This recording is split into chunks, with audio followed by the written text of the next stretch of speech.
Bienvenidos, amables televidentes de este su canal OnePlus.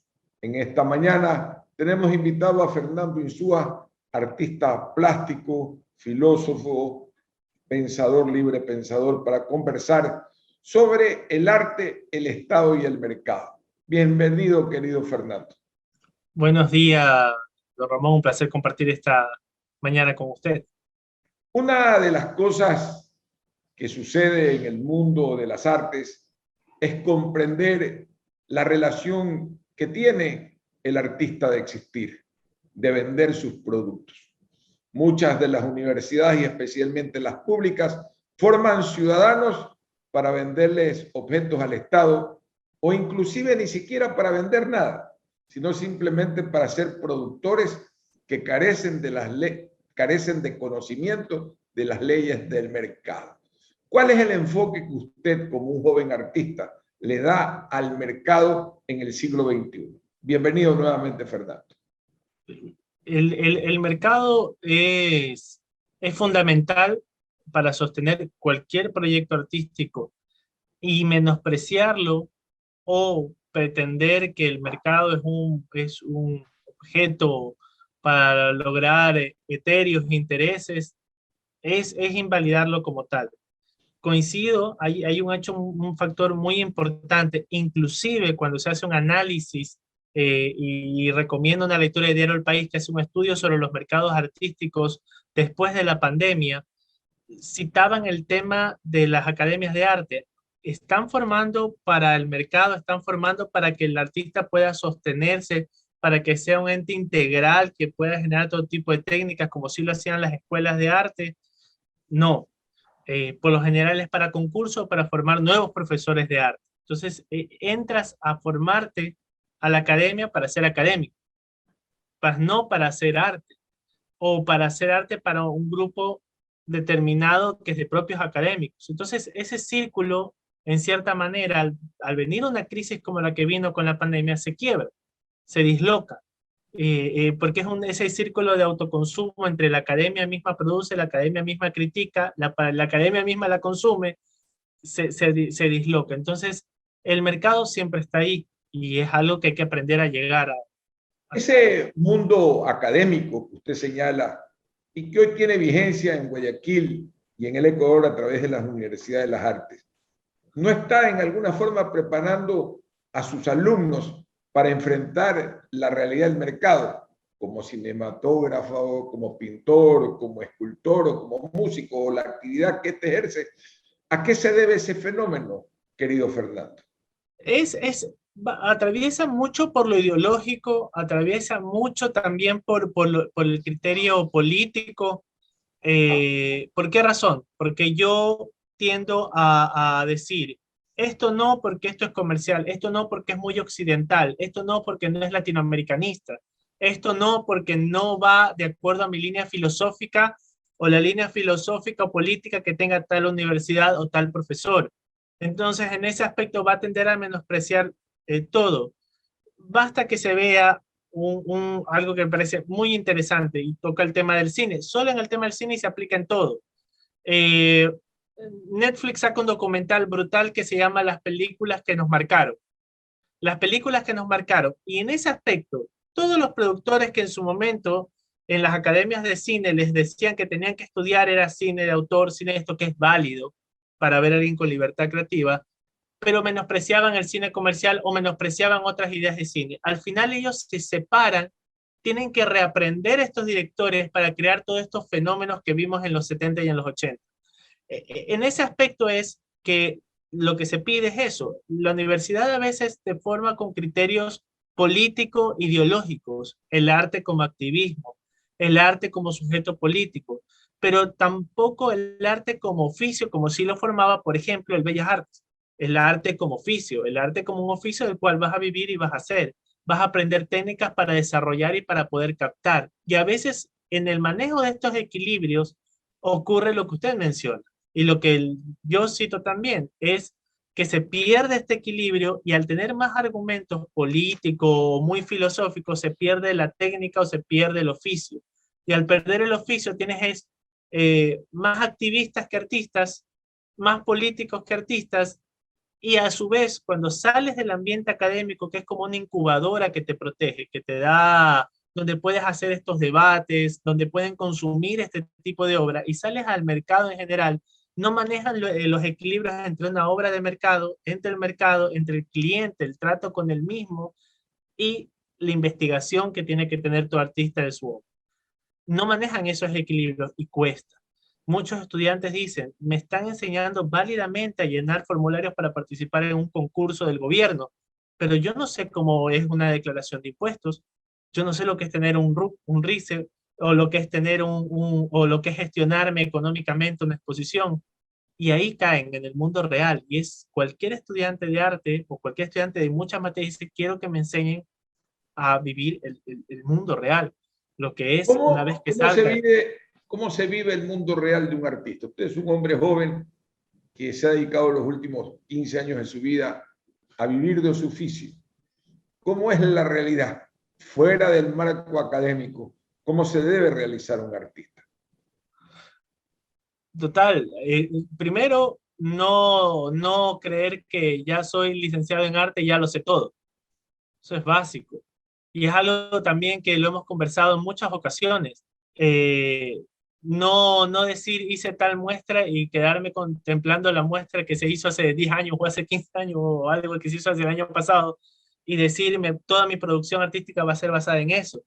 Sino es constantemente ir aprendiendo también. Esos criterios permiten entender cómo está funcionando el mundo actualmente, qué temas puedo tocar, qué temas van vinculados a algo que consuma los coleccionistas de arte, la gente que desea comprar arte, con mi producción interna, con lo que yo deseo adquirir y manejar esos equilibrios.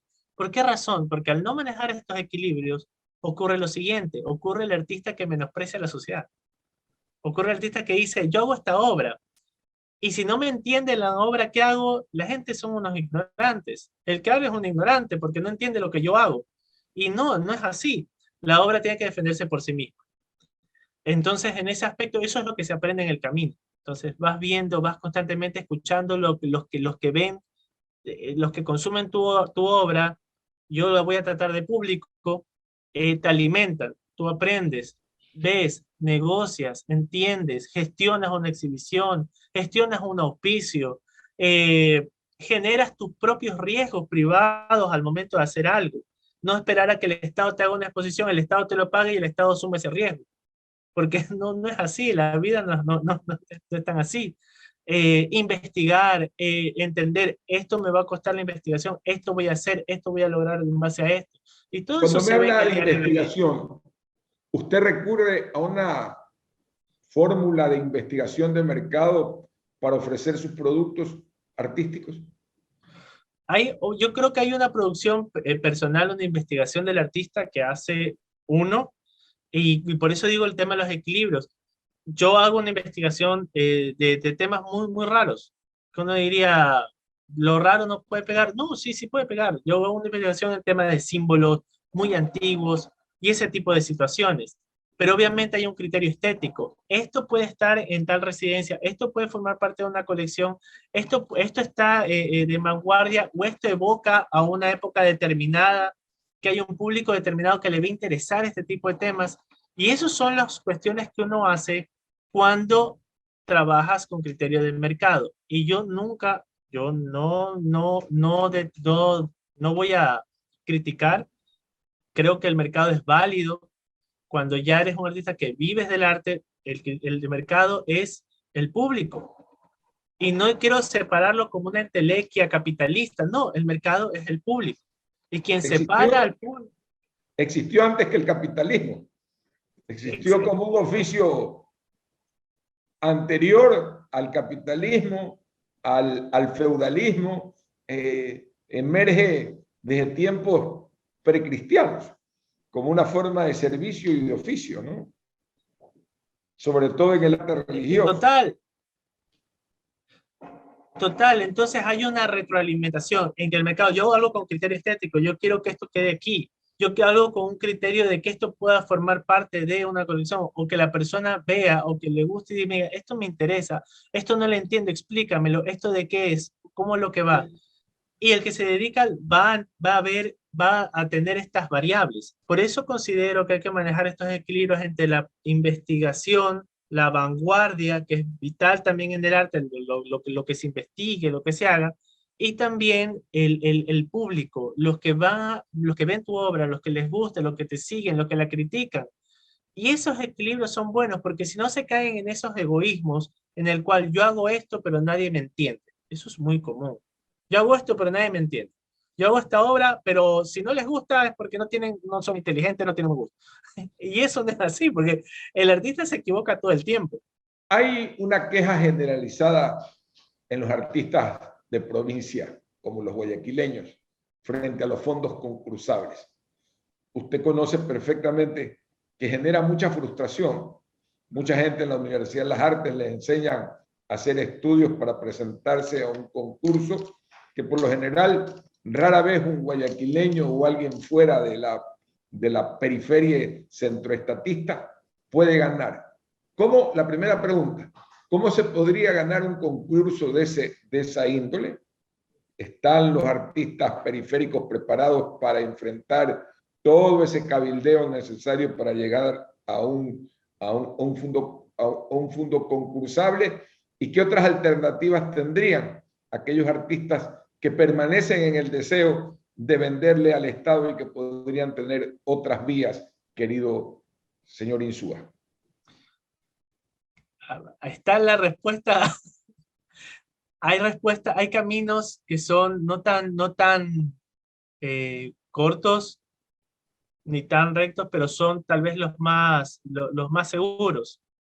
El esfuerzo propio del artista, si uno dice, yo genero este tipo de obras, en base a lo que me ingrese este tipo de obras, con financiamiento y proponiendo un proyecto de una manera seria, voy a hacer tal proyecto y tal obra, es válido. Te estás autofinanciando, estás generando un proyecto viable, buscas capital privado, buscas capital de, tu propio, de las propias personas que consumen tu obra, y ahí tienes un criterio, una mezcla entre tu proyecto artístico y un criterio de mercado. Coincido en que inclusive en el tema privado hay un choque. Nunca me voy a olvidar un audio que me llegó hace un mes de una galería, sí, de la persona cuestionando, el galerista quiteño, el hecho de que había este choque entre regiones, que aún se mantiene entre que un artista de la costa pegue salvo honrosas excepciones en la sierra y otro que pegue en la costa salvo honrosas excepciones. Eh, Hay una línea, sí la hay, pero sobre todo en el tema centroestatista es peor todavía, porque ahí sí hay la estabilidad del centro. Si yo dejo de darle a X grupo de artistas que están en la capital, esto me va a traer problemas porque no nutro a la intelectualidad del centro y es la que me puede causar problemas. Y peor, y hay otro centro que es el de Guayaquil, que el de Guayaquil dice, sí, pero a nosotros nos llega el 10%, pero coincido en lo que usted dice. Y las provincias, yo conozco un gestor cultural muy interesante que está en un municipio en la provincia del Oro, que es director cultural ahora de un municipio en la provincia del Oro, y él dice, y nosotros no nos llega nada, no participamos en nada. Pero es que ahí viene el tema.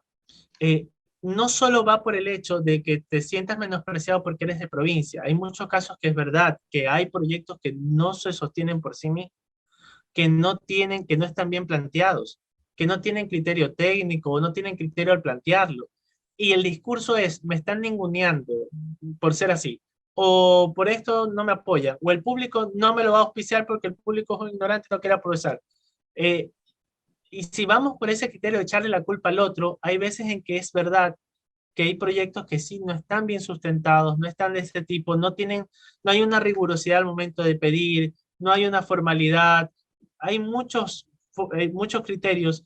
No digo caer en el extremo burocratización que se le están pidiendo a los artistas al momento de concursar, que coincido que a veces es demasiado exagerado o está hecho para de tal manera que un grupo determinado que ya está acostumbrado a vivir de estos concursos estatales lo haga, pero sí coincido en que vamos, que sí hay que tener y formalizar para poder aspirar a estos fondos concursales. Pero si no, generarlos los mismos, hacer un proyecto viable Una que última permita el apoyo. pregunta.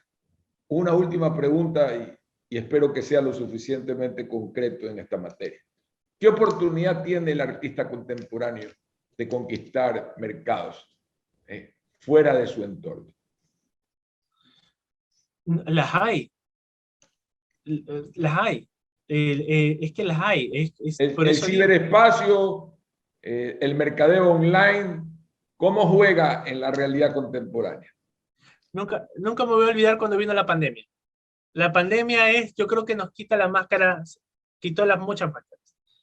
El artista que no quería hablar con nadie, que solo hablaba con entes burocráticos, que solo hablaba con colegas de academia, ni siquiera con otros artistas, le tocó abrirse un perfil, le tocó estar en redes sociales, le tocó gestionar una página, le tocó tratar con su público, y yo bromeaba con artistas que nunca sonreían, ahora sonríen, les tocó tratar con la gente, ver, encarar al público, vender su obra y moverse. Y yo digo, muchas cosas cambiaron.